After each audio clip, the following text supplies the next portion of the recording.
now and press the bell icon. Never miss an update. भिखारी बैठता था। गज्जू बहुत गरीब था और मंदिर आने वाले लोगों से मिलने वाली भीख से ही उसका गुजर बसर हो रहा था। रहने के नाम पर गज्जू के पास झुग्गी बस्ती में एक टिन की कोठी थी, जिसमें मुश्किल से 2 आदमी रह सकते थे। गज्जू की जिंदगी में तो जैसे सुख लिखा ही नहीं था। गर्मी में वो टिन की कोठी इतनी गर्म हो जाती कि रोटी रख दो तो वो भी सिक जाए, और जाड़े में इतनी ठंडी कि बर्फ भी गर्म लगे। इन सबसे परेशान गज्जू हमेशा अपनी किस्मत को कोसता रहता था। ऐसे ही एक गर्मी की रात गज्जू अपनी टिन की कोठी में बैठा था। एक तो जिंदगी में वैसे ही अच्छा खाना और अच्छे कपड़े नसीब नहीं है, ऊपर से ये टिन का डब्बा। अरे यार, कितनी गर्मी है यहाँ। पता नहीं इस फकीर की किस्मत पलटेगी भी या यूं ही भीख मांगते मांगते और इस टिन के डिब्बे में सड़ते हुए निकल जाएगी। गज्जू का अपनी किस्मत के ऊपर से पूरी तरह से भरोसा उठ चुका था कि तभी उसकी जिंदगी में कुछ अच्छा हुआ। सरकार ने गरीबों के घर में मुफ्त बिजली देने का आदेश दे दिया, जिसके चलते गज्जू के घर में भी बिजली कनेक्शन हो गया। लेकिन उस बिजली का गज्जू क्या करता? उसके पास तो ऐसा कोई सामान ही नहीं था जो बिजली से चलता हो। एक तो वैसे ही गरीबी गज्जू का मजाक बना रही थी, ऊपर से इस बिजली कनेक्शन ने गज्जू को और चिड़चिड़ा कर दिया। हे भगवान, ये कैसा मजाक है? ये तो तू मेरी गरीबी का मजाक उड़ा रहा है। इंसान क्या कम था मजाक उड़ाने के लिए, जो तू भी मेरा मजाक उड़ा रहा है? अरे जब कोई बिजली से चलने वाला सामान ही नहीं है तो मैं इस बिजली कनेक्शन का क्या करूंगा? गज्जू की आंखों से आंसू निकल आए, लेकिन उसने अपनी आंसू पूछी और फिर से भीख मांगने निकल गया। गज्जू की कोठी से मंदिर तक के रास्ते में एक कबाड़ खाना पड़ता था। वैसे तो गज्जू इस दुकान की तरफ मुड़ के भी नहीं देखता था, लेकिन आज अचानक उसकी नजर कबाड़ खाने की ओर चली गई थी। असल में आज गज्जू को उस दुकान के कबाड़ में एक टूटा फ्रिज दिखाई पड़ गया। बिजली तो उसके घर में आ ही गई थी, इसलिए गज्जू एक बार अपनी किस्मत आजमाने उस कबाड़ खाने की ओर बढ़ चला और जल्दी से कबाड़ खाने पहुंच गया, जहां कबाड़ी अपना सामान सजाए बेच रहा था। अरे भाई, कितने का लगाए हो फ्रिज? भैया जी 50 रुपए एक दाम। अरे हालत देख रहे हो मेरी, 50 रुपए तो नहीं है, 40 है। बताओ 40 में बेचोगे क्या? अब भैया कबाड़ में क्या मोल भाव करना, फिर भी चलो ले जाओ 40 में। तुम भी क्या याद रखोगे?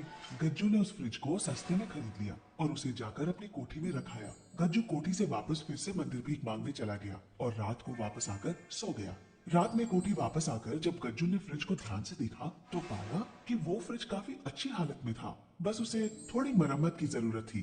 अरे ये फ्रिज तो चलने की हालत में है, कल ही जाकर इसे मुन्ना से ठीक करवा लेता हूँ। क्या पता इसी बहाने मेरे इस कबाड़ में फ्रिज जैसी महंगी चीज लग जाए। अगली सुबह गज्जू उठकर सबसे पहले मुन्ना इलेक्ट्रिशियन के पास गया। मुन्ना गज्जू का दोस्त, जो पुराने इलेक्ट्रिक सामान की मरम्मत करता था। पैदल चलते चलते गज्जू कुछ ही देर में मुन्ना की दुकान पर पहुंच गया। और मुन्ना भाई कैसे हो? अरे गज्जू, आओ आओ, मैं तो बढ़िया हूँ। तुम बताओ, बड़े दिनों बाद आना हुआ। क्या बताऊं मुन्ना भाई, बस 2 वक्त की रोटी के लिए इधर उधर घूमा करता हूँ। अच्छा मुन्ना भाई, एक काम था तुमसे। हाँ हाँ गज्जू बोलो। मुन्ना, यार ये एक फ्रिज है, मैंने देखा तो काफी अच्छी हालत में लगा, बस थोड़ी सी मरम्मत की जरूरत है। तुम इसे ठीक करोगे ना? क्या बात कर रहे हो गज्जू भाई, इसे ठीक करना तो मेरे बाएं हाथ का खेल है। लेकिन मुन्ना भाई, पैसे? अरे तू तो अपना यार है, तुझसे क्या पैसे लेना?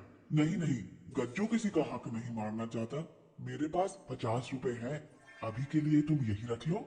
मुन्ना ने गज्जू से पैसे ले लिए। गज्जू भाई, तुमने अपन को इज्जत दिया, अब अपन तुम्हारे फ्रिज को बिल्कुल लल्लन टॉप बना के तुम्हें देगा। गज्जू बहुत खुश हो गया और मुन्ना को फ्रिज देकर दोबारा भीख मांगने मंदिर के नीचे जाकर बैठ गया। रात को जब गज्जू भीख मांगकर मंदिर से वापस आ रहा था तो सबसे पहले मंदिर में भगवान के सामने हाथ जोड़कर खड़ा हो गया। हे भगवान, उस फ्रिज को ठीक करवा दे, फिर इस गरीब के पास भी उस बकोठी के अलावा अपने कहने को कुछ होगा। इस फकीर की फकीरी को दूर कर दे भगवान। गज्जू ने झुककर भगवान को प्रणाम किया और वापस मुन्ना की दुकान की ओर चल दिया।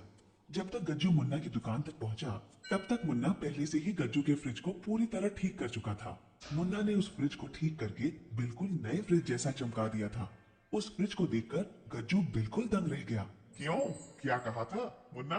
बिल्कुल लल्लन टॉप बना दूंगा इसको, लो ले जाओ। गज्जू मुन्ना का शुक्रिया अदा करके उस फ्रिज को घर ले आया। घर आते ही उसने उस फ्रिज को लाकर चालू कर दिया और उसमें एक कटोरा पानी भरकर रख दिया। इसके बाद गज्जू खाना लेने चला गया।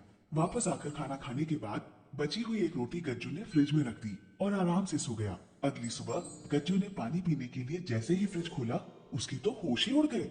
असल में रात की जो बची हुई रोटी गज्जू ने फ्रिज में रखी थी वो अब सोने की रोटी में बदल गई थी। अरे देवा, ये तो कमाल हो गया, ये फ्रिज तो जादू ही निकली।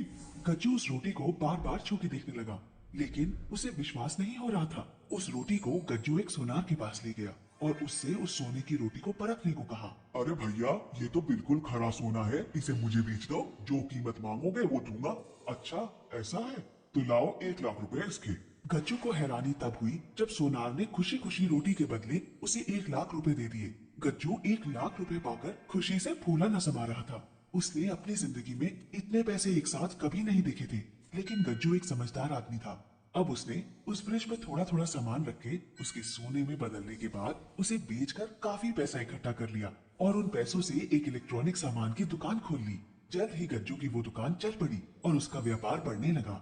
गज्जू ने मुन्ना, जिसने कम दाम में गज्जू का फ्रिज ठीक कर दिया था, उसके नाम भी एक दुकान खरीद ली। धीरे धीरे करके गज्जू ने इलेक्ट्रॉनिक सामान का बहुत बड़ा व्यापार खड़ा कर दिया और बहुत अमीर हो गया।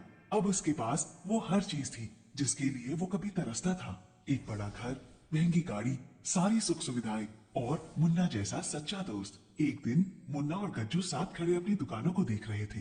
यार मुझे समझ नहीं आया, आखिर तूने ये सब किया कैसे? यार मुन्ना, इसमें समझना क्या, तेरे हाथ ही मेरे लिए बहुत भाग्यशाली है। तूने जिस चीज को हाथ लगाया वो सोना बन गई। गज्जू की कही एक भी बात मुन्ना को समझ में नहीं आई और वो फिर से अपनी कामयाबी को देखने लगा। गज्जू की बात में छिपा राज राज ही रहा और वो जादुई सोने का फ्रिज आज भी गज्जू की किस्मत को चमका रहा है।